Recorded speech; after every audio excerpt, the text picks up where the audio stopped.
Berikan tepuk tangan lagi bagi Tuhan. Haleluya. Silakan duduk, saudara yang kasih. Shalom, saudara yang kasih. Khotbah saya hari ini saya beri judul Masa Sukacita Besar. Siapa yang mau bersukacita? Oh, kita akan mengalami masa sukacita yang luar biasa. Apa maksudnya? Nanti kita akan lihat hal itu. Tapi seperti kita ketahui, saudara, bulan lalu kita merayakan Hari Raya Rosh Hashanah atau Tahun Baru Ibrani 5783. Dan bulan Oktober ini kita merayakan 2 hari raya, yaitu Yom Kippur atau Hari Raya Pendamaian, nanti tanggal 4 dan 5 Oktober. Kita akan adakan di TDRP, saudara, jam 7 malam. Hari Selasa, Rabu ini, nanti kita undang saudara yang mau ikut merayakan bisa hadir di sana. Kemudian minggu depan, tanggal 9 Oktober, kita akan merayakan Hari Raya Sukot atau Pondok Daun itu sendiri. Hari Raya Pondok Daun dirayakan 1 minggu sampai tanggal 16 Oktober. Saudara, ketiga hari raya ini, Rosh Hashanah, Yom Kippur maupun Sukot, itu merupakan rangkaian Hari Raya Pondok Daun. Saudara, peristiwa-peristiwa apa yang terjadi di Hari Raya Pondok Daun? Apa yang dilakukan oleh bangsa Israel di Hari Raya Pondok Daun? Saudara, saya dengan istri saya pernah ke Israel tepat di Hari Raya Pondok Daun. Itu toko-toko tutup, saudara, sehingga cari makanan susah juga. Restoran tutup. Nah, orang-orang Israel, orang-orang Yahudi di kota Yerusalem khususnya, itu mereka membuat pondok-pondokan, saudara. Kemah-kemah di sekitar rumah mereka. Ada yang di pinggir jalan, ada yang di belakang rumah dan sebagainya. Mereka membuat tenda dengan ditambah dengan atap dari daun-daunan atau dahan-dahan pohon. Ya, seperti gambar itu di atas. Lalu apa yang mereka lakukan lagi? Selama 7 hari, sepanjang Hari Raya Pondok Daun, itu mereka berusaha sebanyak mungkin tinggal di kemah-kemah itu. Mereka makan, mereka minum di sana, juga kalau bisa tidur di situ, saudara. Next. Nah, lalu pada hari ke-8, mereka pergi ke sinagoge, tempat ibadah Yahudi, untuk merayakan berakhirnya masa 7 hari mereka tinggal di pondok-pondok daun itu. Saudara, apa maksudnya perayaan Pondok Daun itu? Hari Raya Pondok Daun adalah untuk memperingati perjalanan nenek moyang bangsa Israel selama 40 tahun di padang belantara. Selama 40 tahun sejak bangsa Israel keluar dari tanah Mesir menuju ke Kanaan, mereka berputar-putar 40 tahun di padang belantara. Dan mereka tinggal di pondok-pondok seperti itu, di kemah-kemah. Itu sebabnya diadakan perayaan Hari Raya Pondok Daun. Next. Saudara, Hari Raya Pondok Daun itu adalah satu-satunya hari raya yang hanya bisa dirayakan di tanah perjanjian Kanaan. Saya sudah terangkan ada 3 hari raya utama Israel, Paskah, Pentakosta, dan Pondok Daun. Kalau Paskah dan Pentakosta itu bisa dirayakan di padang belantara. Tapi Pondok Daun, hari raya ketiga, tidak bisa dirayakan di padang belantara. Kenapa? Karena Pondok Daun ini memperingati selesainya perjalanan bangsa Israel di padang belantara. Jadi kalau mereka masih bergembara, berputar-putar di padang belantara, mereka belum bisa merayakan Pondok Daun. Setelah mereka masuk dan menduduki tanah Kanaan, tanah perjanjian, barulah mereka bisa merayakan Hari Raya Pondok Daun. Next. Nah, pada hari ke-8 diadakan perayaan besar, disertai tari-tarian. Sebagai tanda sukacita besar. Katakan sukacita besar. Karena telah selesainya pengembaraan bangsa Israel di padang belantara. Itu sebabnya khotbah saya hari ini saya beri judul Masa Sukacita Besar. Next. Saudara, sekarang kita lihat apa artinya rohaninya Hari Raya Pondok Daun itu. Apa artinya bagi kita? Mungkin sudah berkata, Pak, ngapain sih kita memperingati hari raya orang Yahudi, orang Israel, kan bukan urusan kita. Enggak, itu urusan kita, saudara. Karena, dengar baik-baik, saudara, apa yang dialami oleh bangsa Israel, itu menggambarkan apa yang dialami oleh gereja Tuhan, oleh kita. Katakan amin. Saudara, seperti bangsa Israel, dibebaskan Tuhan dari tanah perbudakan di Mesir. dan dibawa ke tanah perjanjian Kanaan. Di tanah Mesir mereka diperbudak selama 450 tahun. Saudara kita pun, saudara dan saya, dulu adalah budak-budak dosa. Dulu kita hidup di dalam dunia yang penuh dengan dosa, pencobaan, godaan, dan seterusnya. Dan kita hidup dengan cara-cara dunia, cara-cara dosa. Tapi ketika kita menerima Yesus sebagai Tuhan Juru Selamat, maka kita dikeluarkan dari perbudakan dosa. Dosa kita diampuni dan kita diangkat menjadi anak Allah, pewaris kerajaan surga. Yang percaya katakan amin. Next. Nah, setelah dilepaskan dari perbudakan di tanah Mesir, bangsa Israel tidak langsung dibawa ke tanah perjanjian Kanaan. Saya ulangi. Setelah bangsa Israel dikeluarkan dari tanah perbudakan Mesir, sebetulnya jarak antara Mesir dengan Kanaan itu tidak jauh, saudara. Kalau ditempuh dengan berjalan kaki, itu tidak sampai 1 bulan. Tapi nyatanya Tuhan tidak langsung membawa bangsa Israel dari Mesir langsung ke tanah Kanaan. Tapi Tuhan bawa dulu ke Gunung Sinai. Tuhan putar-putarkan dulu di padang belantara. Kenapa? Karena ketika keluar dari Mesir, bangsa Israel masih punya mental budak.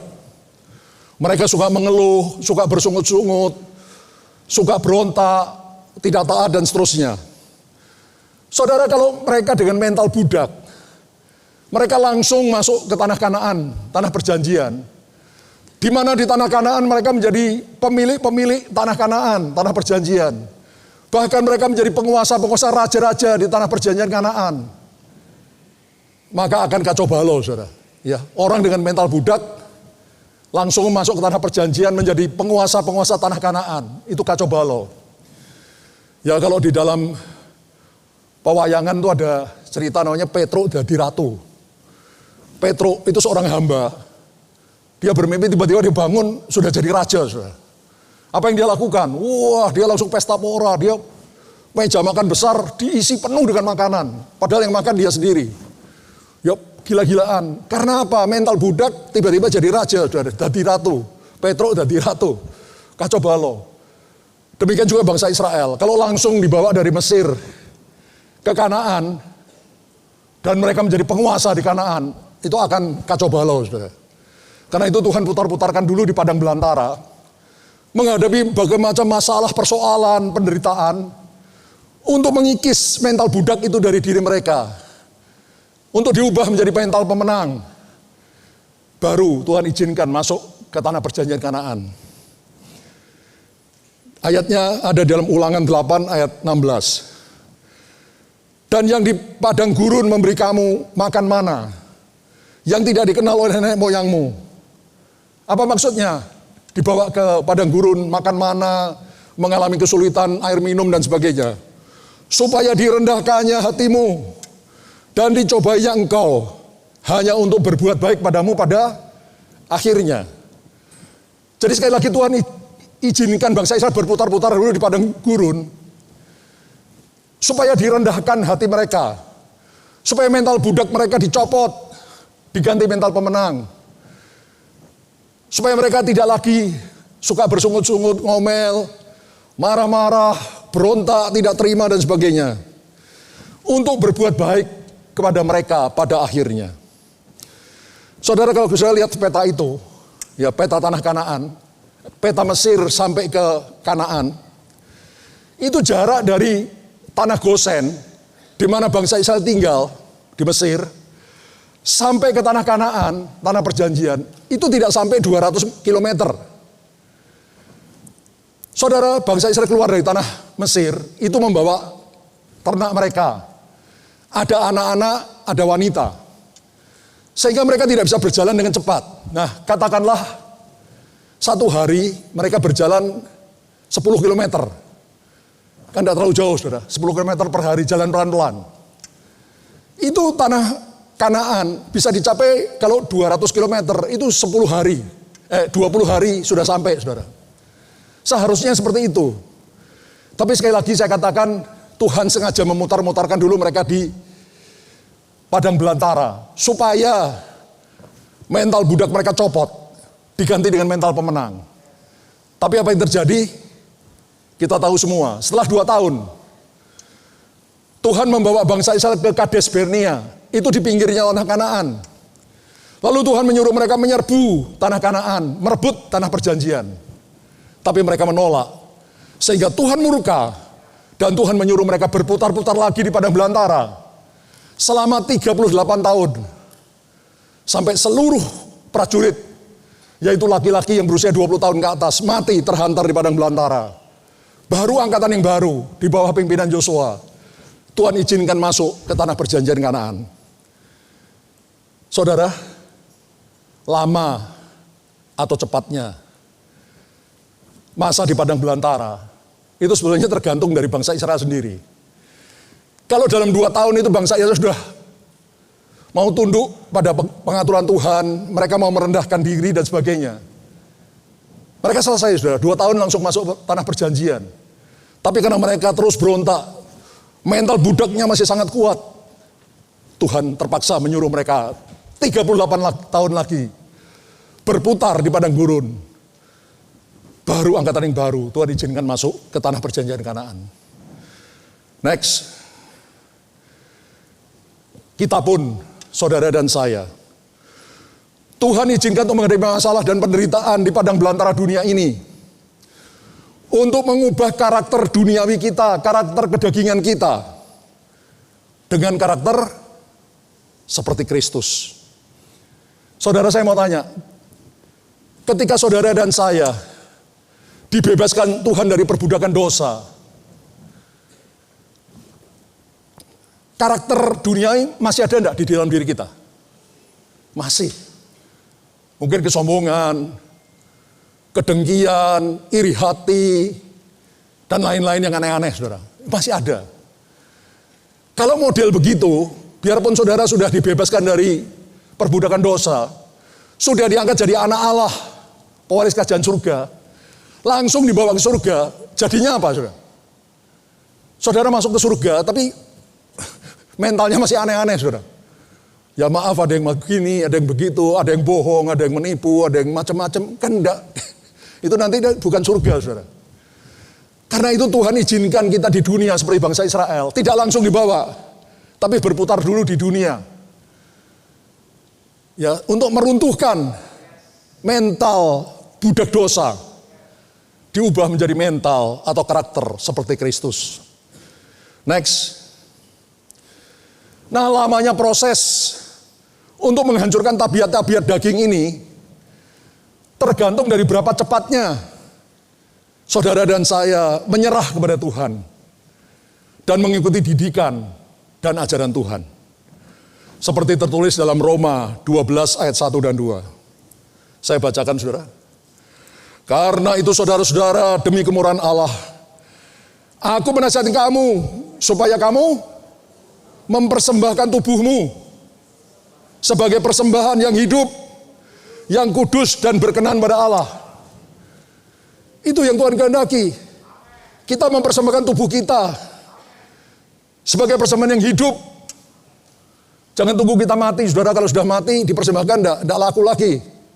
Sementara kita masih hidup, persembahkan tubuhmu sebagai persembahan yang hidup, yang kudus, dan yang berkenan pada Allah. Berkenan itu menyenangkan hati Allah. Saudara, sebetulnya kalau saudara ngerti kebenaran firman Tuhan, itu tidak sulit, saudara, menyerahkan hidup ini. Kenapa? Paulus menuliskan, tidak tahukah kamu bahwa tubuhmu adalah bait Roh Kudus, rumah Roh Kudus yang diam di dalam kamu, bahwa kamu bukan milik kamu sendiri, karena kamu sudah dibeli dengan darah Kristus yang sangat mahal di kayu salib. Karena itu muliakan Allah dengan tubuhmu. Kalau engkau mengerti, saya mau tanya sini, siapa yang sudah jadi anak Allah? Angkat tangan tinggi-tinggi. Katakan, saya adalah milik Kristus. Karena kita sudah dibeli dengan darah Kristus yang sangat mahal. Dulu kita milik dunia, kita budak dosa, tapi ketika kita menerima Yesus sebagai Tuhan Juru Selamat, Yesus membeli kita dengan harga yang sangat mahal, dengan darahnya di kayu salib. Sehingga kita diangkat jadi anak Allah, pewaris kerajaan surga.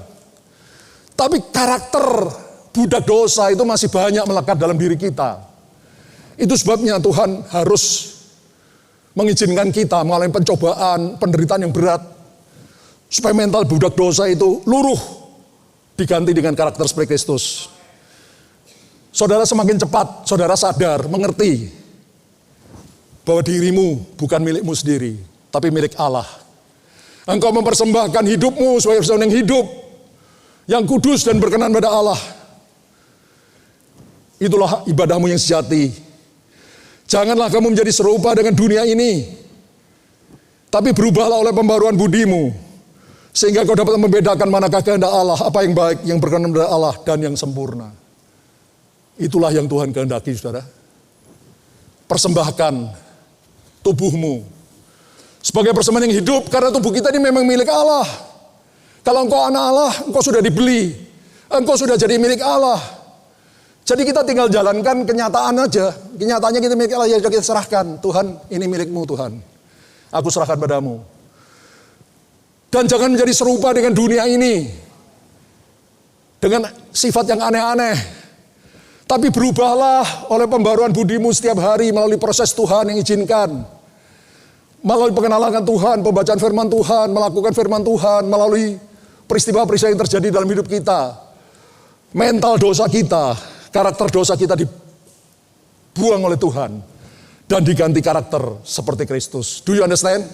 Berikan tepuk tangan bagi Tuhan. Haleluya. Saudara, berapa lamanya proses itu berlangsung? Itu tergantung dari kita sendiri. Next. Saudara, kalau saudara cepat menyerah, maka proses itu akan lebih cepat. Tapi kalau saudara ngotot terus, proses yang berat itu akan terus-menerus terjadi. Saya beri contoh lah yang sederhana. Gedung kita, gereja kita ini, saudara. Kalau kita bangun gedung, ya pertama kita bangun strukturnya dulu, rangkanya dulu. Fondasi, tiang-tiangnya, ya, terus sampai ke rangka atap. Itu biasanya kerjaan itu cepat, saudara. Ya biasanya. Dan memerlukan alat-alat berat, ya mungkin crane dan sebagainya. Concrete pump dan sebagainya. Tapi setelah itu dinding, terus mulai list dan sebagainya, itu pelan. Itu kerjanya pelan, mesti hati-hati karena untuk kesempurnaan. Saudara, demikian juga dengan hidup kita di dalam Tuhan. Dulu ketika sifat kita yang aneh-aneh itu masih sangat kuat dalam diri kita, Tuhan harus ajar kita berkali-kali. Digebuk berkali-kali. Sampai kapok, sampai menyerah. Saya dulu orangnya sombong sekali, saudara. Karena itu Tuhan hajar saya berkali-kali sampai kapok, pok. Ya saya pernah ceritakan, saya pernah tulis juga di buku saya. Saya dipecat dari pekerjaan di Kalimantan Timur, di tambang minyak, saudara.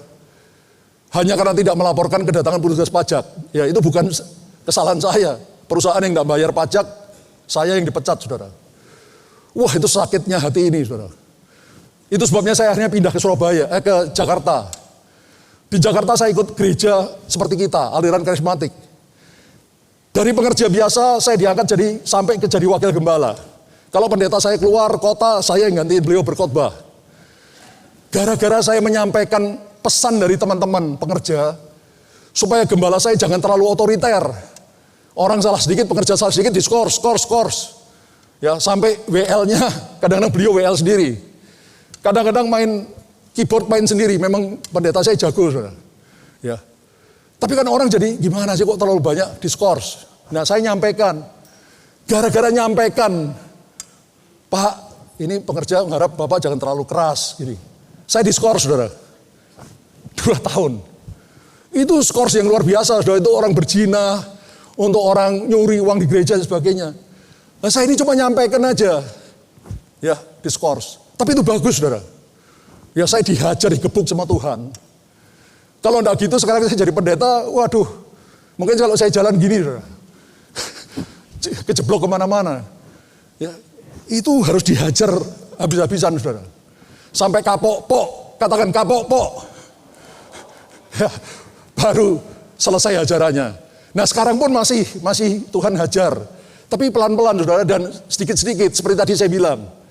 Ketika bangun ini, strukturnya cepat saudara. Ya, pekerjaan yang keras, yang ini.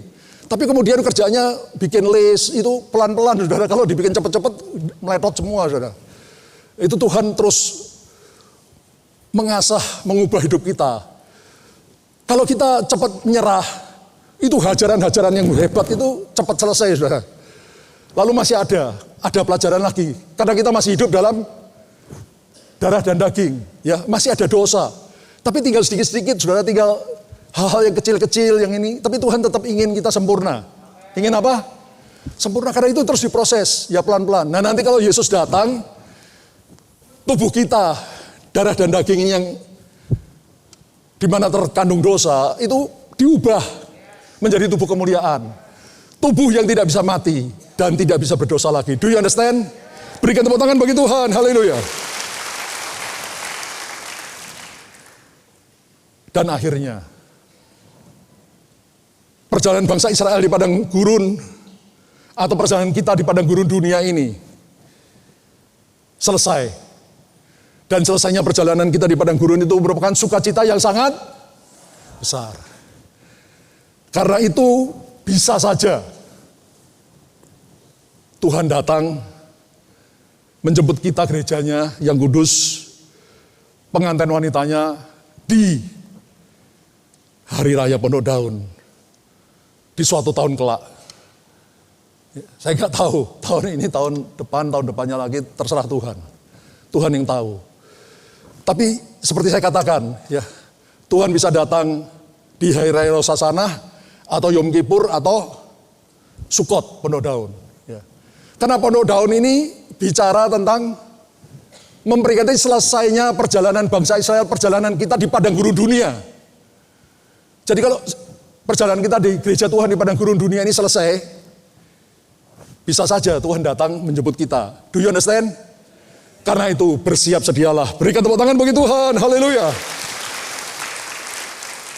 Next.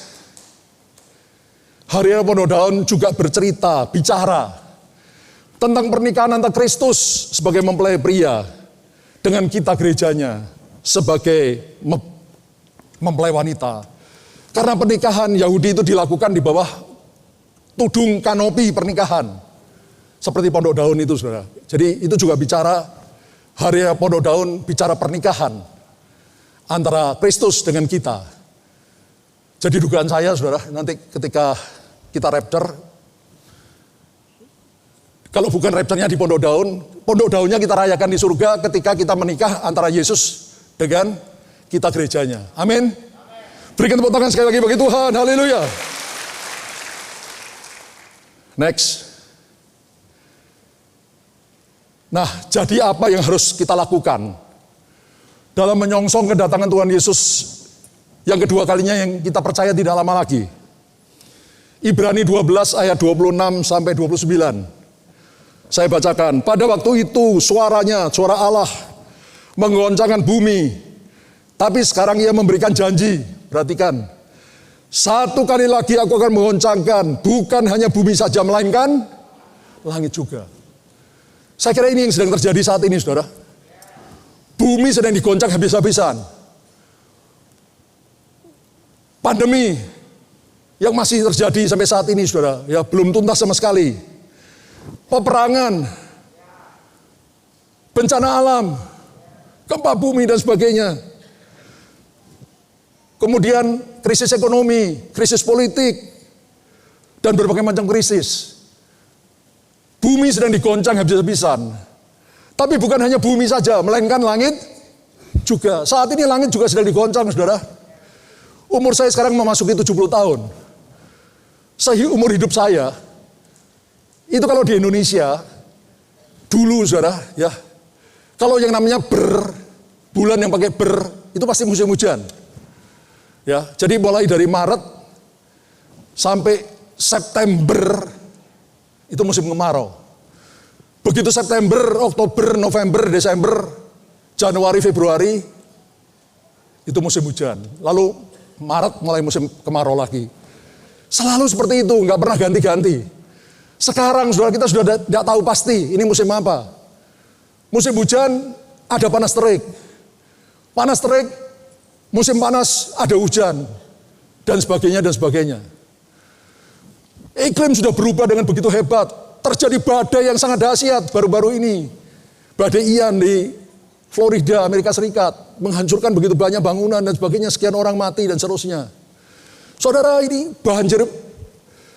Perubahan iklim menyebabkan banjir besar. Di tempat lain terjadi kekeringan dan sebagainya. Ini sedang terjadi goncangan. Langit dan bumi sedang digoncangkan dengan dahsyat. Mengapa seperti itu? Ungkapan satu kali lagi menunjukkan kepada perubahan apa yang dapat digoncangkan. Karena ia dijadikan, perhatikan, kenapa Tuhan izinkan goncangan yang dahsyat itu terjadi? Supaya tinggal tetap apa yang tidak tergoncangkan. Kalau ini semua tergoncang, lalu ada satu yang tidak tergoncangkan, misalkan ini tempat ini tidak tergoncang, semua orang matanya pasti lihat ke sini, saudara. Karena semua goncang, ada satu yang tidak tergoncangkan, itu maksudnya Tuhan. Tuhan goncangkan semua segala sesuatu langit dan bumi supaya tinggal tetap apa yang tidak tergoncangkan. Apa itu? Kerajaan Allah. Katakan kerajaan Allah. Tidak tergoncangkan. Dan orang-orang yang tinggal berlindung dalam kerajaan Allah tidak tergoncangkan. Satu kali lagi ia menunjukkan pada perubahan dari apa yang dapat digoncangkan. Karena ia dijadikan supaya tinggal tetap apa yang tidak tergoncangkan. Jadi karena kita menerima kerajaan yang tidak tergoncangkan, marilah kita mengucap syukur pada Allah dan beribadah pada Allah menurut cara yang berkenan padanya dengan hormat dan takut. Sebab Allah kita adalah api yang menghanguskan. Saudara, banyak orang Kristen itu salah kaprah. Apalagi yang ajaran hypergrace. Sekali selamat tetap selamat. Yang penting kau sudah terima Yesus. Yang penting kau sudah dibaptis. Itu namamu sudah tertulis dalam kitab kehidupan di surga. Setelah itu engkau melakukan apa saja. Engkau mau berzina, engkau mau berselingkuh, engkau mau korupsi, engkau mau menipu, atau apapun, tidak apa-apa. Katakan saja, sorry Jesus. Tapi aku tahu kau sudah menebus aku. Udah, nggak apa-apa, selesai. Itu omong kosong besar. Tuhan menghendaki anak-anaknya sempurna seperti Dia. Tidak bercacat, tidak bercela. Do you understand? Bukan seperti itu, saudara. Hidup saya enaknya. Itu di Singapura, saya dengar dulu gereja mereka seperti kita. Ya, saya tidak menunjuk salah satu gereja. Tapi saya mendengar ada gereja-gereja yang seperti kita. Sungguh-sungguh mengajari kekudusan. Tapi begitu ajaran hypergrace masuk, sekali selamat tetap selamat. Berdosa nggak apa-apa. Katakan saja, thank you Jesus, engkau sudah mati bagiku. Selesai. Itu akhirnya rusak, saudara. Dikul-kul di family altar. Suami istri yang tadinya baik-baik mulai berselingkuh dan sebagainya. Karena dia kan nggak apa-apa. Berdosa nggak apa-apa. Toh engkau sudah ditebus darah Kristus, ya bilang aja thank you Jesus. Itu omong kosong, itu ajaran iblis. Ya tolak, saudara. Ya saya nggak peduli. Orang mau bilang Pak Yongki ini fanatik, apa ngomongnya terlalu keras, saya nggak peduli. Itu kenyataan. Itu ajaran firman Tuhan. Engkau harus hidup kudus. Tuhan berkata, kuduslah kamu sebab aku kudus. Karena Dia Allah yang kudus, Dia menghendaki kita anak-anaknya juga kudus seperti Dia. Berikan tepuk tangan bagi Tuhan. Next.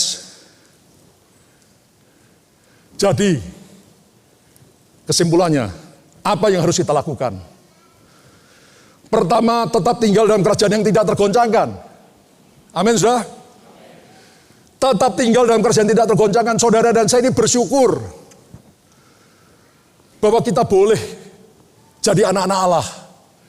Polres kerajaan surga kita sudah dipindahkan dari dunia masuk kerajaan Allah, tapi secara rohani ya, belum masuk ke surga secara fisik. Jangan tinggalkan Tuhan. Ada banyak orang yang dengan mudah ya karena mau nikah lepaskan Tuhan, ya pindah agama dan seterusnya. Soal kekayaan, keselamatan dilepaskan dan seterusnya, ya begitu banyak. Jangan, saudara. Uang kek, wanita atau pria atau apapun juga, kedudukan atau apapun juga, jangan tinggalkan Tuhan. Katakan jangan tinggalkan Tuhan. Tetap lakukan tugas kita dengan sebaik mungkin. Yang bekerja, bekerja. Jangan karena Tuhan mau datang, udah berhenti bekerja. Itu salah besar, saudara. Nanti anak istrimu makan apa? Tuhan tidak ajarkan begitu. Kerja. Yang sekolah tetap sekolah. Yang melayani seperti saya tetap melayani. Berapa minggu lalu kita baru saja mentahbiskan cabang GBI Rain 9 yang ke-18 di Desa Cindaga. Dan saat ini kita sedang membangun 2 buah penginapan di TDRP. Itu untuk keluarga. Jadi keluarga-keluarga, suami istri, anaknya mungkin yang mau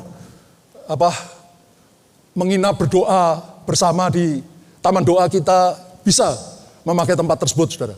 Ya, sehingga makin sungguh-sungguh saya percaya TDRP disiapkan Tuhan untuk menyiapkan calon-calon pengantin wanita Kristus yang tidak bercacat celah. Berikan tepuk tangan bagi Tuhan, haleluya. Dan tetap beribadah kepada Allah dengan hormat dan takut sambil terus mengucap syukur kepada Dia. Terus beribadah dengan hormat dan takut sambil mengucap syukur kepada Dia. Saudara, setiap hari itu yang saya lakukan. Tiap pagi kalau saya bangun tidur, saudara, saya bersaat teduh. Saya selalu bilang, Tuhan, I am yours. Aku ini milikmu, Tuhan. Engkau sudah membeli aku dengan harga yang sangat mahal. Dengan darahmu di kayu salib. Aku persembahkan tubuhku kepadamu. Aku bukan milik aku lagi. Aku milikmu. Jadilah padaku seperti yang kau kehendaki. Saya bilang, Tuhan, apa yang kau inginkan aku kerjakan, Tuhan. Sebagai hambamu, gembala di tempat ini, apa yang harus saya kerjakan? Saya bilang, Tuhan, kasih tahu aku. Lalu berikan aku urapan, berikan aku kemampuan, berikan aku kesanggupan untuk melakukan kehendak-Mu di dalam hidupku. Saudara, tiap hari itu yang saya lakukan. Dan tiap hari saya bersyukur pada Dia.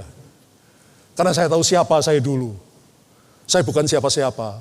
Saya orang berdosa. Orang dunia yang hidup menurut cara-cara dunia. Hidup dalam dosa. Tapi ketika Tuhan memanggil saya keluar dari perbudakan dosa. Dan Tuhan menghajar saya berkali-kali. Dengan hajaran-hajaran yang hebat. Untung saya cepat menyerah, saudara. Saya tidak terus ngotot mempertahankan keakuan saya. Dan saya persembahkan seluruh diri ini kepada Dia untuk menjadi alat kemuliaan bagi Tuhan. Saya lihat proses itu yang dulu hebat, hajaran-hajaran yang dahsyat, itu berhenti. Diganti hajaran yang ringan-ringan. Seperti finishing. Halus, tapi tetap ada. Karena masih ada dosa di dalam daging ini. Itu dikikis pelan-pelan. Dan saya tahu, I know, kalau sebentar lagi Dia datang. Saudara dan saya yang sudah siap sedia. Tubuh ini akan diubahkan menjadi tubuh kemuliaan. Yang tidak bisa mati dan tidak bisa berdosa lagi. Lalu kita akan rapture, menyongsong Tuhan di angkasa. Dan kita berbahagia bersama Tuhan Yesus. Berapa lama? Selama-lamanya. Berikan tepuk tangan bagi Tuhan.